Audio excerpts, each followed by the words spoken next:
মাননীয় প্রধানমন্ত্রী কিন্তু বরাবরই কিন্তু তারা খুব সংস্কৃতিমনা।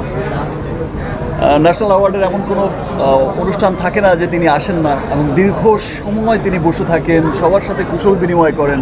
তো মাননীয় প্রধানমন্ত্রী কিন্তু সবসময় দেখা গেছে যে শিল্পীদের এত আপন করে নেয়, সমস্ত শিল্পীদের এত স্নেহ করে, এত ভালোবাসা দেয়। মাননীয় প্রধানমন্ত্রীর কাছে আসলে অনেক কৃতজ্ঞ।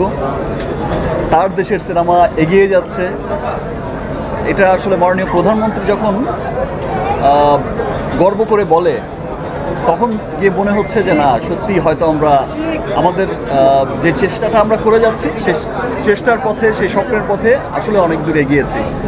ধন্যবাদ মাননীয় প্রধানমন্ত্রীকে। এবং আমি চাইবো যে যদি ওনার সময় হয়, কোনো একটা স্পেশাল স্ক্রিনিং যদি হয়, মাননীয় প্রধানমন্ত্রী যদি সেটা দেখেন, অবশ্যই সেটা আমাদের জন্য আরও অনেক অনেক সামনের এমন সিনেমাও হবে, তখন গিয়ে মনে হবে যে আসলে তুফান আসলে ওর কাছে কিছুই না।